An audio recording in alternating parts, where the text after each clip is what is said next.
সুপ্রিয় দর্শক আসসালামু আলাইকুম। চলছে বর্ষাকাল, আপনাদেরকে শুভেচ্ছা। আপনারা অনেকে বলেছেন মিষ্টি কুমড়া চাষের ক্ষেত্রে পরামর্শ দিন।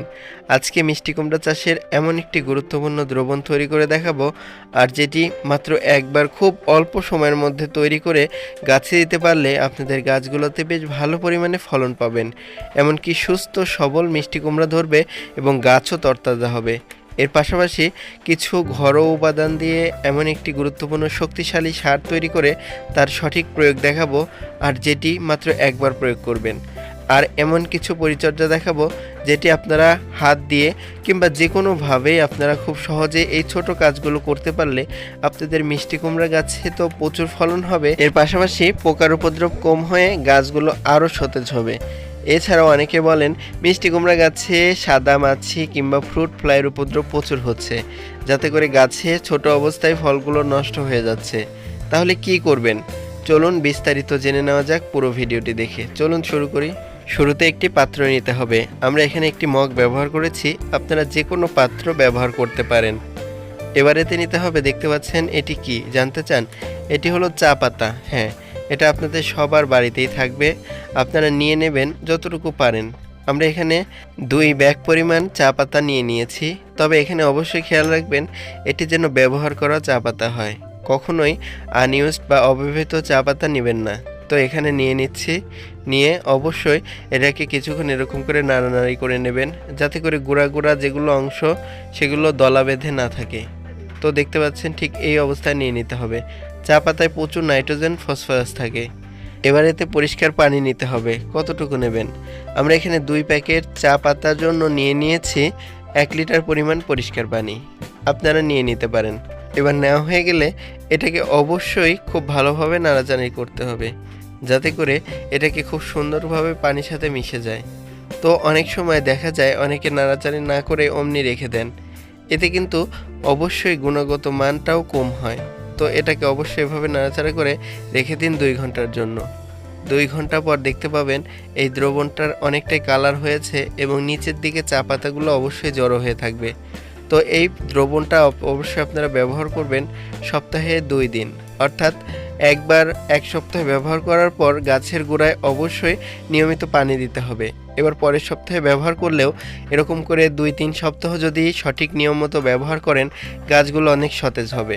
এছাড়াও মিষ্টি কুমড়া গাছে অতিরিক্ত বয়স্ক পাতাগুলো কেটে দিতে হবে।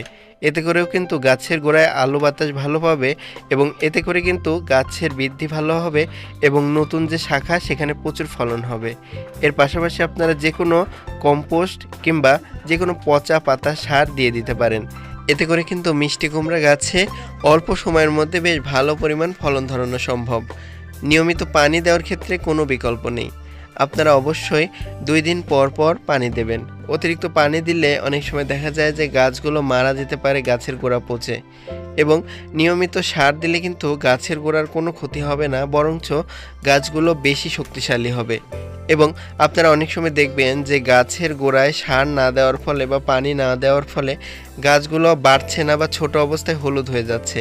এই সমস্যাগুলো হতে পারে, এজন্য এটি গাছে দেবেন। এজন্য শুরুতে একটি মগ নিয়ে এতে 1 লিটার পরিমাণ পানি নিয়ে নিতে হবে।